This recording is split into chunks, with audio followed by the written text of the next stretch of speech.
Hello students, now we are going to learn the third chapter of 7th Science, Properties of Natural Resources. Natural resources mean नैसर्गिक साधन संपत्ती. ज्या गोष्टी आपल्याला निसर्गाकडून मिळतात त्यांना आपण नॅचरल रिसोर्सेस असं म्हणत असतो. For example air, water, soil, minerals. These are natural resources. यापैकी आपण एअर, वॉटर अँड सॉईल यांच्या प्रॉपर्टीज, यांचे गुणधर्म आपण या पाठामधून अभ्यासणार आहोत. चला तर मग आपण पाठाला सुरुवात करूयात. लेट्स रिकॉल, थोडे आठवा. Which are the gases present in air? Why is air called a homogeneous mixture? हवेमध्ये कोणकोणते वायू असतात आणि हवेला एकजिनसी मिश्रण का म्हणतात? What are the uses of the various gases in air? हवेमध्ये असलेल्या वेगवेगळ्या वायूंचे उपयोग कोणते आहेत? हे आपण 6व्या इयत्तेमध्ये शिकलेलो आहोत, तेव्हा ते आठवण्याचा प्रयत्न करा. Now we see properties of air. आता आपण हवेचे गुणधर्म पाहूयात. Air is all around us. हवा आपल्या सभोवताली आहे. We can not see it. आपण तिला पाहू शकत नाही, ती आपल्या डोळ्यांना दिसत नाही. Yet we feel the presence of air. तरी देखील आपल्याला हवेचे अस्तित्व जाणवते. When we inhale. जेव्हा आपण श्वास घेतो. Air is taken in through the nose. श्वास घेताना आपण बाहेरची हवा नाकावाटे बॉडीमध्ये घेतो. If we blow on your hand through our lips we can feel the air. आणि जेव्हा आपण आपल्या तोंडाने आपल्या तळहातावर फुंकर मारतो, तेव्हा फुंकर मारल्याच्या नंतर त्या हवेचा स्पर्श आपल्या हाताला जाणवतो. यावरून आपल्याला समजतं की आपल्या सभोवताली हवा आहे. मग या हवेच्या काय काय प्रॉपर्टीज आहेत हे आपण पाहूयात. त्यासाठी आपल्याला काही एक्सपेरिमेंट, काही ॲक्टिव्हिटी या ठिकाणी कराव्या लागतील. तर आपण आपल्या पहिल्या ॲक्टिव्हिटीला सुरुवात करूयात. काय सांगितलेलं आहे बघूयात आपण आता. Take a stick from a broom or a paper or plastic straw. काय करायचं की एका झाडूची काडी घ्यायची आहे. ब्रूम म्हणजे झाडू, किंवा एक प्लॅस्टिकची स्ट्रॉ. आपण ज्यूस पिण्यासाठी जी स्ट्रॉ वापरतो ना, नारळ पाणी किंवा ज्यूस पिण्यासाठी, ती स्ट्रॉ घ्यायची आहे. Tie a thread at its centre and hang it so that it remains horizontal. आणि त्या काडीच्या मध्यभागी दोरा बांधून ती टांगायची आहे. टांगल्याच्या नंतर ती हॉरिझॉन्टल म्हणजे आडव्या रेषेमध्ये राहील याची काळजी घ्यायची आहे. नंतर काय करायचं आहे? Tie two rubber balloon of the same size at the two ends of the stick. पुन्हा नंतर काय करायचं आहे की 2 रबरी फुगे घ्यायचे आहेत. बलून्स म्हणजे फुगे, आणि ते 2 फुगे त्या काडीच्या दोन्ही टोकांवर बांधायचे आहे. So see to it that the stick remains horizontal. आणि जेव्हा आपण हे फुगे त्या काडीच्या दोन्ही टोकांवर बांधू, तेव्हा ती काडी पुन्हा हॉरिझॉन्टल असेल किंवा आडव्या रेषेमध्ये असेल याची काळजी घ्यायची आहे. Now remove 1 balloon, inflate it and tie it again at its original position. मग काय करायचं आहे की त्या 2 फुग्यांपैकी एक फुगा सोडून घ्यायचा आहे. त्याच्यामध्ये हवा भरायची आहे आणि हवा भरलेला तो फुगा पुन्हा त्याच्या पहिल्या जागेवर बांधायचा आहे. Does the stick remain horizontal. फुगवलेला फुगा जेव्हा आपण त्या काडीच्या टोकावर बांधतो, तेव्हा ती काडी हॉरिझॉन्टल म्हणजे आडव्या रेषेमध्ये राहील का? The stick goes down on the side of the inflated balloon. तर ती हॉरिझॉन्टल राहणार नाही, तर ती काय होईल? ज्या टोकाच्या फुग्यामध्ये हवा भरलेली आहे ते टोक आपल्याला खालच्या दिशेने झुकलेलं दिसेल.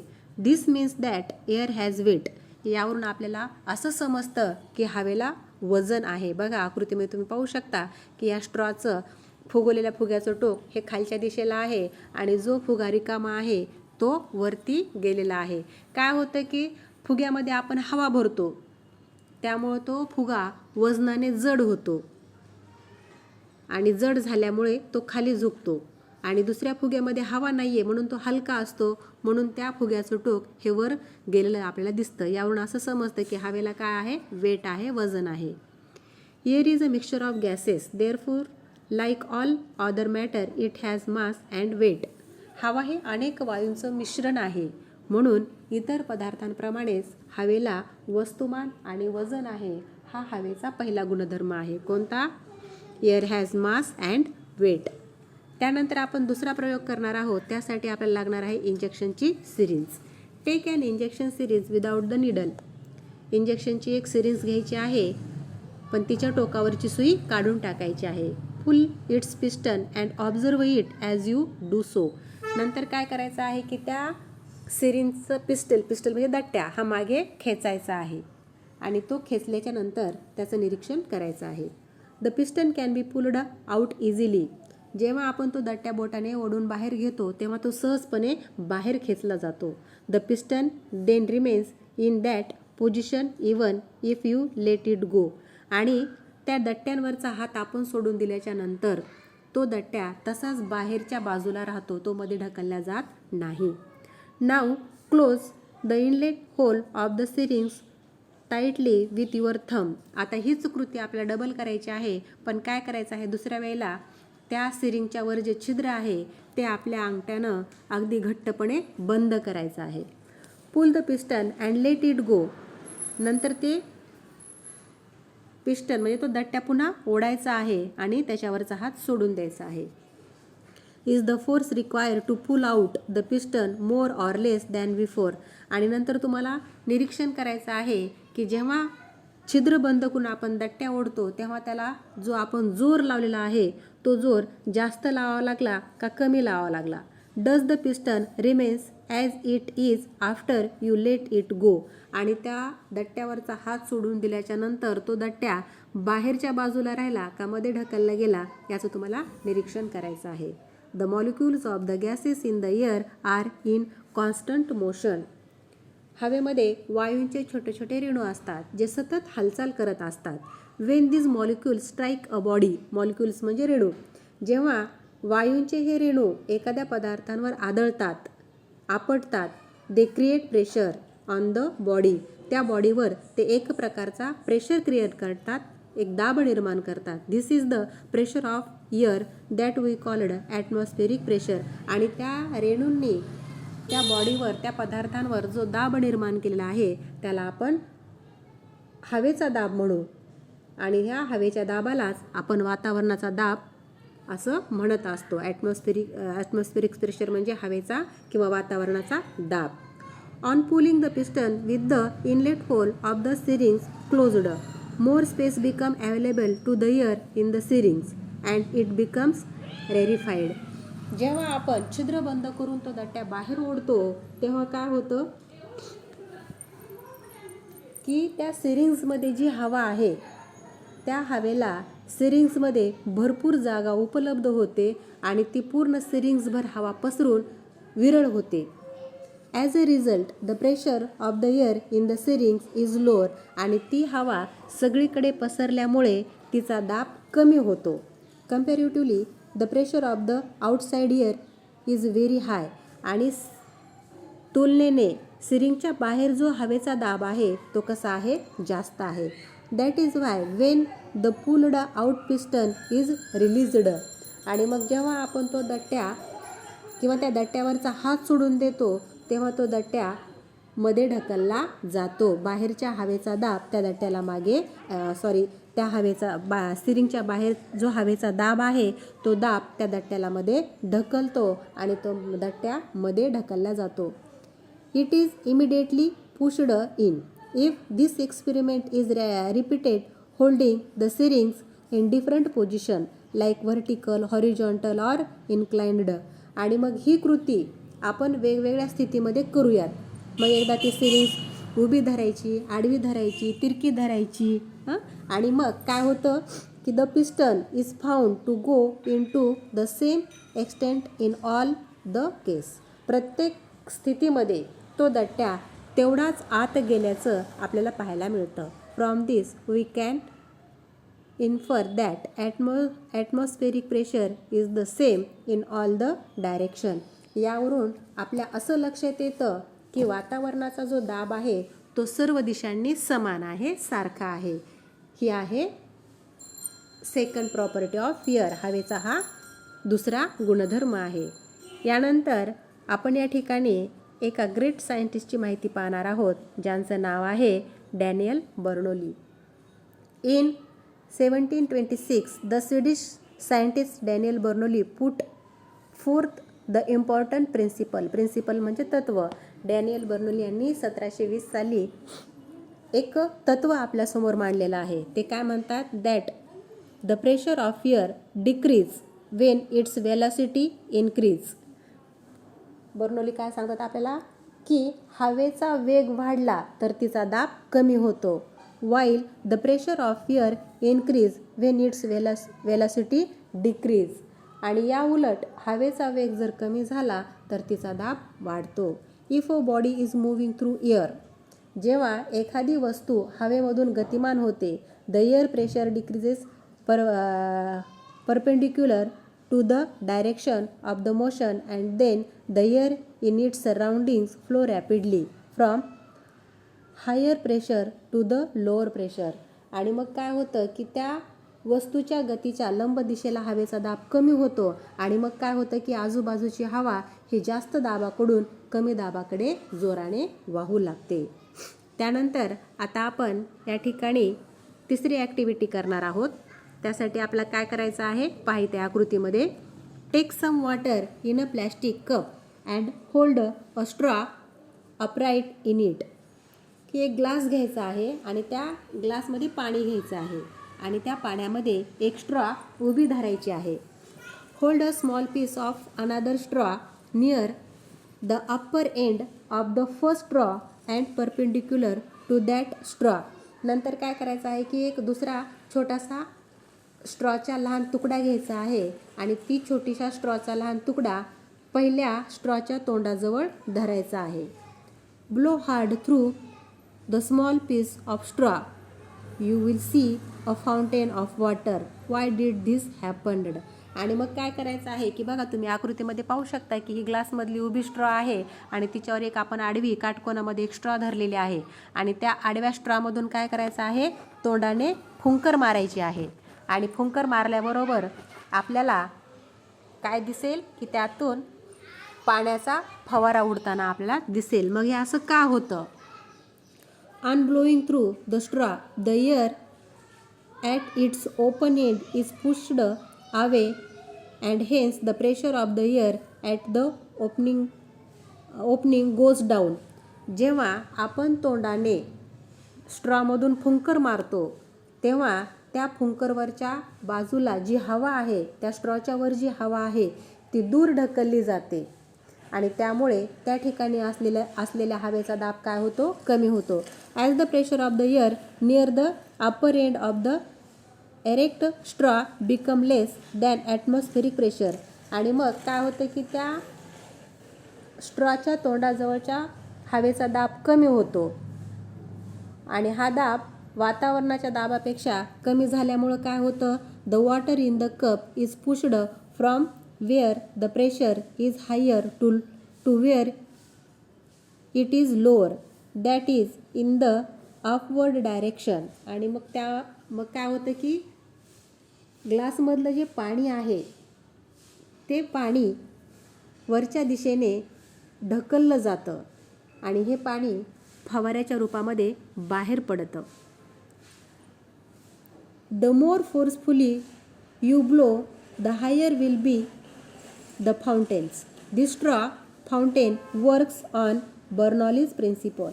आपण जेवढ्या जोराने त्या स्ट्रॉमधून फुंकर मारू तेवढ्या जोराने पाण्याचा फवारा उडत असल्याचं आपल्याला लक्षात येतं आणि हा स्ट्रॉचा जो फवारा आहे हा बर्नौलीच्या तत्वावर काम करत असतो.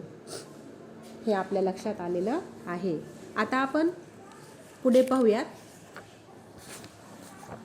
Wien there exist of differences in the air pressure at two different places. जेव्हा दोन ठिकाणच्या हवेतल्या दाबांमध्ये फरक पडतो, the air starts flowing from the place of higher pressure to the place of lower pressure. तेव्हा काय होतं की हवा जास्त दाबाच्या ठिकाणापासून कमी दाब असलेल्या ठिकाणी वाहू लागते. At such times we feel a breeze or a wind blowing. आणि मग असं झाल्याच्या नंतर आपल्याला काय जाणवते की जोराचा वारा सुटलेल्याचे आपल्याला जाणवते. दस Winds are an effect of the difference in air pressure. You will learn more about this in the lesson called winds in geography. आणि मग हे जे वारं सुटल्याचं आपल्याला जाणवतं म्हणजेच हवेतल्या दाबात फरक पडल्याचा परिणाम म्हणजेच एक प्रकारचं हे वाहणारं वारं आहे. आणि या विषयीचा अभ्यास आपण भूगोलच्या वाऱ्या या पाठामध्ये घेतलेला आहे किंवा केलेला आहे. त्यानंतरची जी ॲक्टिव्हिटी आहे ते आपण या ठिकाणी करणार आहोत. पहा आता काय करायचं आहे. Take ice cubes in a glass up to 3/4 of its height. एक ग्लास घ्यायचा आहे आणि त्या ग्लासमध्ये अर्ध्याच्या वर बर्फाचे खडे घ्यायचे आहेत. Observe what happens. How did the water droplet appear on the outside of the glass. मग थोड्या वेळाने आपण निरीक्षण केल्याच्यानंतर काय लक्षात येईल की ग्लासच्या बाहेर आपल्याला पाणी जमा झाल्याचं दिसतं ग्लासवर. मग हे का होतं ते बघूयात. Due to the ice cube in the glass the air surroundings the glass cools down. ग्लासमध्ये जे बर्फाचे खडे आपण ठेवलेले होते त्यामुळं काय होतं की ग्लासच्या भोवती जी हवा आहे त्या हवेला थंडावा मिळतो. ती हवा थंड होते. As the water vapour in this air cools down म्हणजे त्या हवेमध्ये पाण्याची जी वाफ आहे ती कशी होते थंड होते. इट कंडेन्सेस म्हणजे तिचं संघनन होतं.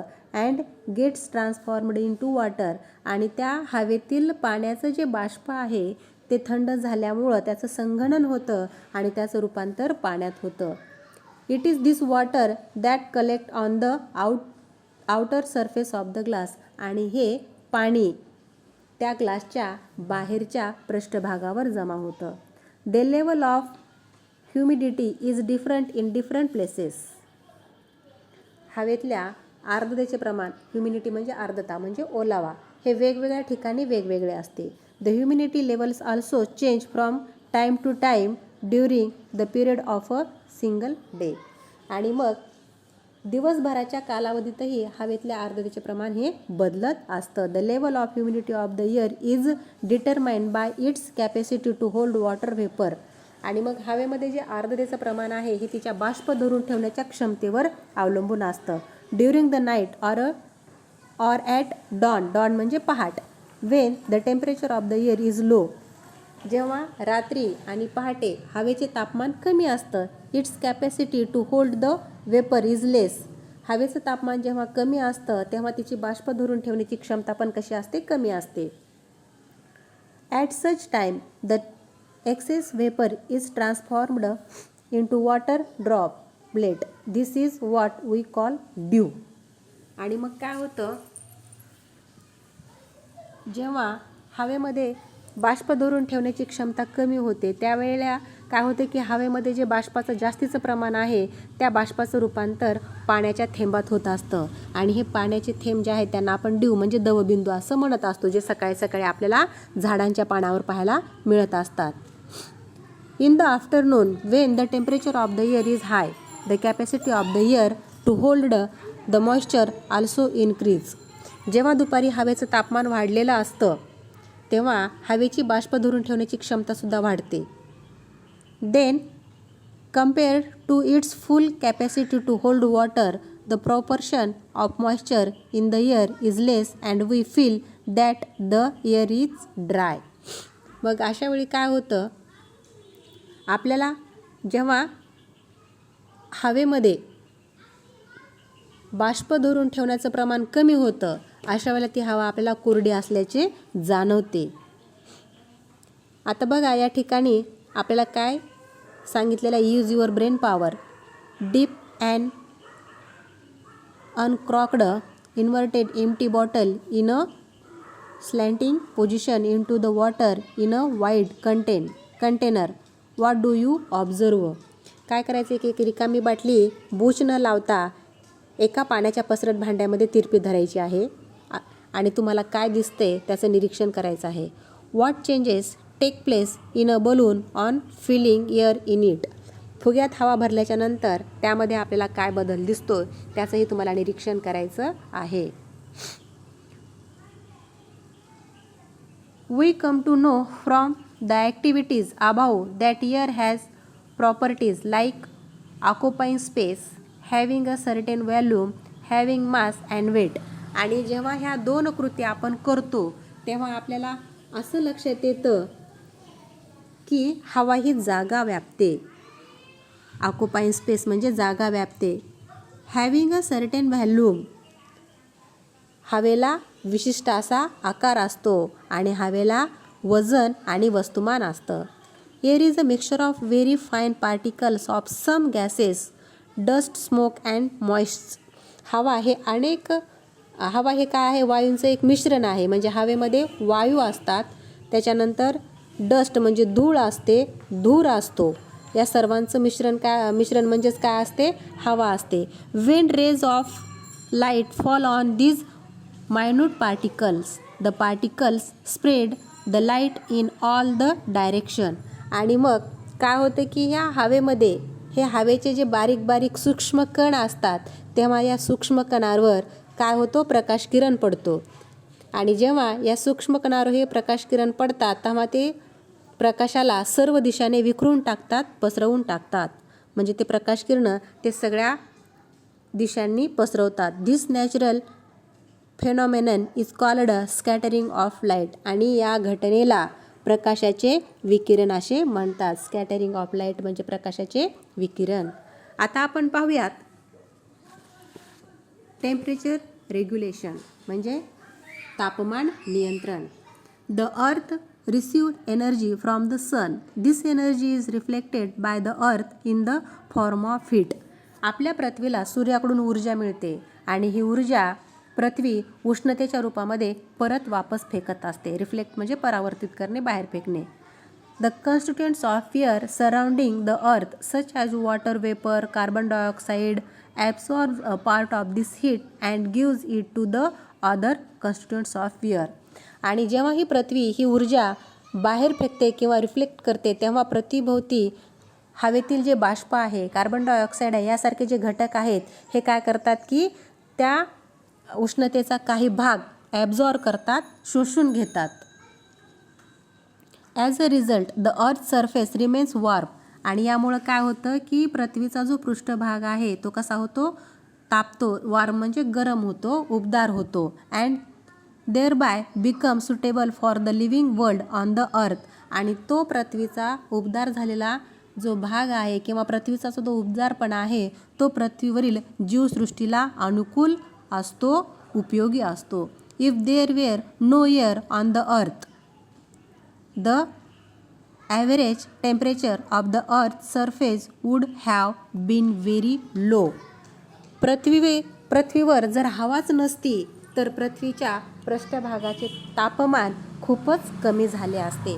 म्हणजे पृथ्वीवरील तापमान नियंत्रित ठेवण्यासाठी हवेची गरज असते, हे आपल्या लक्षात येतं. आता आपण पाहूयात ट्रान्समिशन ऑफ साऊंड म्हणजे ध्वनीचे प्रसारण. All the sounds that we heard reach us through the surroundings air.